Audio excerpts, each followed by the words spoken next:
إن الحمد لله نحمده ونستعينه ونستغفره ونعوذ بالله من شرور أنفسنا وسيئات أعمالنا من يهده الله فلا مضل له ومن يضلل فلا هادي له أشهد أن لا إله إلا الله وحده لا شريك له وأشهد أن محمدا عبده ورسوله. Falenderojmë Allahun, krijuesin e gjithësisë, paqja dhe mëshira e Allahut qoftë mbi Muhamedit alayhis salam, me shokët e tij, familjen e tij dhe të gjithë ata që ndjekin rrugën e tij deri në ditën e gjykimit. Në hyrjen e kësaj ligjërate e përmendëm: "Wa man yahdihillahu fala mudilla lahu, wa man yudlil fala hadiya lahu." Edhe këtë fjalë keni ndëgjuar shpesh, edhe çdo hutbë xumas imamat e përmendin këtë shprehje.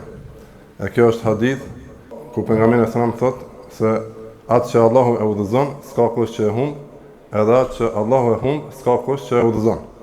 Edhe kjo është mirë e njohur. Edhe ka shumë ajete tjera me po të njëjtin kuptim. Edhe besimtarët duhet me ditë këta, kjo është prej gjërave shumë kryesore në Islam. Allah thot në Kur'an: "Innaka la tahdi man ahbabta, walakin Allah yahdi man yasha." Allah thot, ti nuk mundesh me udhëzu atë çka ti don. Pa ju drejtu Muhamedit alayhis salam, njerit më të mirë në tokë, atij që ka ditë me bë thirrje në rrugt të Allahut më së miri se të gjithë tjerët, ai i cili ka dashur të mirën njerëzve më shumë se gjithkusht tjetër. Megjithatë, Allah i thot, ti nuk mundesh me udhëzu atë çka ti don, pa Allah i udhëzon atë çka ai dëshiron. Pastaj Allah thot: "Wa qalu", për banorët e xhenetit kur të hyjnë në xhenet, do të thonë: "Wa qalu alhamdulillahi alladhi hadana li hadha, wa ma kunna linahtadiya lawla an hadana Allah."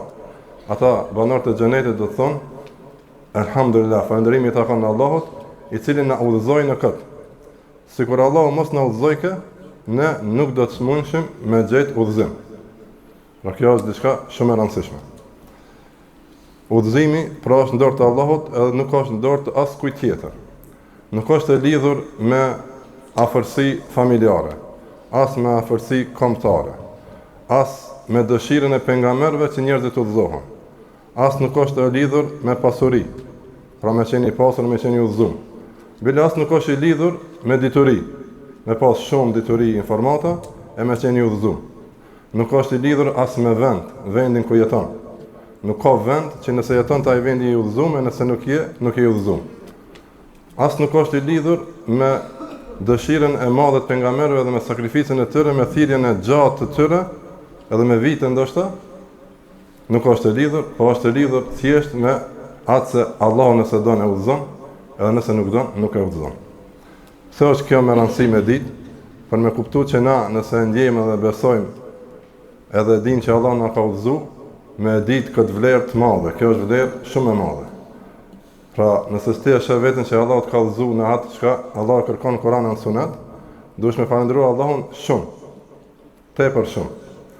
Edhe nga ana tjetër duhet me urujt mos me humb këtë begati, këtë mirësi që Allah ta ka dhënë, më shumë se gjithçka tjetër që mundet me të humb. Nëse të humb krejt pasuria, edhe krejt familja, edhe shëndeti yt, është shumë pak humbje e vogël krahasim me ta humb Allahu udhëzimin. Edhe kjo është sen shumë i madh. E përmendëm që nuk është e lidhur me afërsi familjare. Rreth kësaj Allahu na tregon, e merr shembullin e pejgamberëve si Lutit edhe Nuhit alayhis salam, të cilët gratë e tyre nuk kanë qenë të udhëzuara. Allah thot: "Daraballahu mathalan lil ladhina kafaru imra'ata Nuhi wa imra'ata Lut." Thot Allah e ka marrë shembullin e jo besimtarëve, shembullin e grave të Lutit edhe Nuhit alayhis salam. Pra Nuhi dhe Luti alayhis salam kanë qenë njerëz të zgjedhur, pejgamberë të Allahut në tokë. Megjithatë, të afërmit bashkëshortet e tyre s'kan qenë besimtarë. Domethënë, mundet me ndodh dikush me pas burrin pejgamber, edhe mos me qenë e udhëzuar. Kurse nga ana tjetër, Allah e ka marrë shembullin e besimtarëve, wa daraballahu mathalan lil ladhina amanu imra'ata Fir'aun. E ka marrë shembullin e besimtarës, gruën e Faraonit. Faraoni për njerëzve më të këqij në dunjë. Për njerëzve qafira jo besimtarë më të këqij në dunjë, për taguta më të mëdhenj në dunjë. Megjithatë, bashkëshortja e tij ka qenë besimtare. Faraoni ka luftuar krejt njerëzit që mos besojnë. Gruaja e tij ka qenë besimtare. Luti edhe Nuhi alayhis salam kanë bërë thirrje shumë që njerëzit udhëzohen, bashkëshortët e tyre s'kan qenë besimtarë. Pastaj Ibrahimi a.s. baba i pejgamberëve. Baba i tij s'ka qenë besimtar. Muhamedi a.s. krijesa më e dashur, nana e tij s'ka qenë besimtare. Baba e tij s'ka qenë besimtar. Axha i tij edhe shumë migjallarët e tij s'kan qenë besimtar. Djemtë e Axhës disa s'kan qenë besimtar. Bile e kanë luftuar në këtë çka ky ka thirr.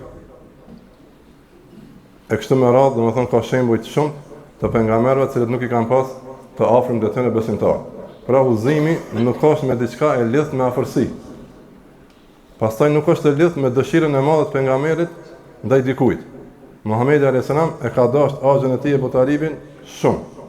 Ka bërë dua të veçantë për ta, megjithatë Allah e ka zbrit ajetin, ka thënë innaka la tahdi man ahbabta walakin Allah yahdi man yasha. Ti nuk mundesh me udhëzu atë çka dëshiron. Domethënë ti ki dëshirë, ki çaf që Ebu Talibi me qenë udhëzuar, mirë po Allah ka zgjedhur diçka tjetër. Allah e udhëzon Wahshiu. Wahshiu ka qenë ai i cili e ka vrarë Hamzën radhiyallahu anhu. Hamza ka qenë migja e pejgamberit alayhis salam, i dashur i tij. Wahshiu e ka vrarë atë. Muhamedi alayhis salam ka dashur me u hakmar. Allahu e ka udhëzuar Wahshiu. Çat se ka dashur pejgamberi që edhe mas udhëzimit e ka pranuar besimin e tij, ka qenë për muslimanë, për sahabëve, pastaj merr ka thonë mos më dal para fytyrës tina. Megjithatë Allah ka dashur me udhëzu. Kështu është udhëzimi pra. Udhëzimi nuk është i lidhur me pasuri. Karuni i afërt i Musës alayhis salam, shumë i afërt i tij, bori pasuri shumë të madhe, megjithatë pasuria u bë shkak që ai me deviu. Nga ana tjetër kena njerëz të varfër, skajshmërisht, Allah i udhëzon. Edhe kundërta. Domethënë nuk është e lidhur me pasuri. Nuk është e lidhur as me dituri. E këto njerëz ndoshta kanë më çudit. Për shkak se me pas ti besimin, duhet njerëz me pas dituri. Edhe krejt këto disa çka i përmenda, edhe afërsia e dikujt, që me afërsia me ndonjë hoxh, me ndonjë dietar, kjo është prej sebepeve që nuk ka të udhëzimin. Mirë, nëse Allah nuk don, nuk udhëzohesh. Edhe dituria është prej seneve shumë të rëndësishme, edhe dobishme dhe të nevojshme. Mirë po, mundet me ndodh njëri me mësu shumë, tepër shumë, me qenë prej atyre të cilët Allahu ta pranon duan, sikur që ka qenë ai dietarin kohën e Musës alayhis salam. Ka qenë prej të veçantëve të cilët Allahu ja ka pranuar duan. Megjithatë, me gjitha diturit madhe, ka deviju. E nga nga tjetër, shohmi njerëzit që ndoshta dinë shumë pak. E shohmi që inteligjenca atyme është jo shumë e ngritur. Mirë po, Allah ka dashur të udhëzon. Udhëzimi nuk është i lidhur as me vendin. Me jetu midis Mekës, midis Qabës, mundesh mos me qenë udhëzuar. Edhe tillë ka pas shumë, Ebu Jehli e shumë të tjerë. Bile, jo që s'kanë qenë musliman, po edhe kanë luftu islamin shumë. Nga ana tjetër e kena Salman el-Farisiun, i cili ka qenë persian, ka qenë shumë larg Mekës, shumë larg Medinës, si ka njoft pejgamberin, e ka kërku vetëm atë që kanë dëgjuar diçka për pejgamberin alayhis salam, edhe ka bë rrugë gjatë për me gjetë pejgamberin alayhis salam për shkak se ka dëgjuar. Edhe Allah ja ka sjellë udhëzimin atij, edhe se ka qenë shumë larg pejgamberit alayhis salam. Bile, ka pas njerëz që kohën e Muhamedit alayhis salam janë udhëzuar edhe kur s'e kanë pa pejgamberin alayhis salam. Edhe ka njerëz masanena mas vdekjes Muhamedit alayhis salam, të cilët janë udhëzuar. Pra nuk është i lidhur me vendin. Mundesh me gjetë dikan midis vendeve ku ka shumë xhamia, midis vendeve ku ka shumë thirrje, mos me qenë udhëzuar, edhe gjejnë dikan atje në fund ku e keqja është në kulminacion, Allahu e udhëzon. Ka plot arab që janë musliman.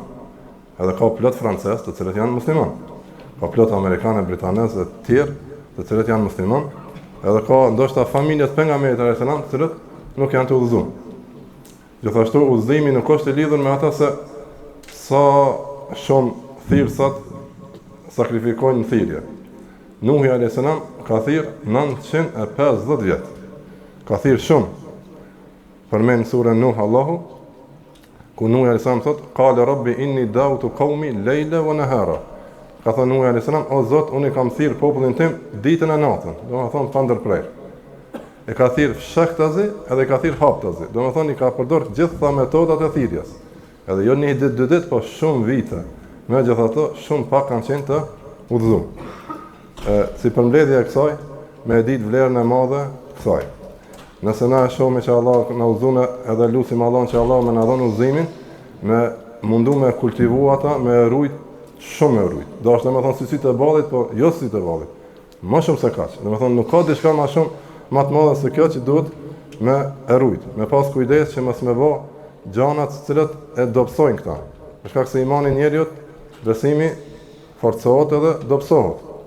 Allah e përmend Kur'an se besimtarëve Allah ja ban të dashur imanin edhe ja zbukuron në zemrat e tyre. Dhe ja ban të urrëtur kufrin, mëkatet edhe të këqijat. E lutem me Allahun që Allah më na i bë të dashur imanin, e më na zbukuru zemrat tona, me ditë na çish ruhet imani, për ata duhet na i ligjërat tjetër, po shkurtimisht imani ruhet duke kërku dituri të vërtet, duke nejtë me besimtar të shoqëri çish duhet, duke bë ibadete që shoj Allah i kënaqur, duke u rujt prej gjinaheve, prej mëkateve, prej fjalëve të rënda, prej mendimeve të këqija, prej smundjeve të zemrës, duhet maksimalisht më rujt me pas frikë shumë. Tamam sikur kur ka thera para tejes, edhe ti ruaj se po të shpohet koma, që ashtu duhet me kujdes me i bë hapat. Kujdes gjatë ibadetit, kujdes gjatë thirrjes, kështu me radhë. Gjithashtu është e rëndësishme kjo për veti, kurse për thirrsat është e rëndësishme që mos më mashtru edhe me mendu që udhëzimi i njerëzve varet prej prej metodave tua. Ato ka hise ajo, edhe duhet me zgjedh metoda çish duhet, mirë po. Nëse ndodh që ti bën thirrjen çish duhet, që ashtu çka bën Nuhi alayhis salam. Edhe rezultati ka më qenë i thirrjes shumë i vogël, sikur që ka qenë i vogël te Nuhi alayhis salam, çka duhet me bë? Duhet me vazhdu që shka vazhdu Nuhi alayhis salam. S'ka ndryshu kur gjo. Jo ti me ndryshu që mu shtu numri. Se ti nëse ndryshon, ti ki ndryshue prej rrugës duhur. Edhe masane edhe më të përgjigj njerëzit shumë, mu xhamia shumë, ajo nuk është udhëzim. Ajo është devijim, vele keq, e ki deviju edhe vetë vetën, e ki deviju edhe të tjerët. Allah na boft me kuptu këta dhe me na shtu imanin, me na rujt imanin, me na rujt deri momentin e fundit, për shkak se veprat janë sipas përfundimit, sipas qëllimit po edhe sipas përfundimit, Allah na dhosht përfundim të mirë. Subhanaka Allahumma bihamdika ashhadu an la ilaha illa anta astaghfiruka wa atubu ilayk.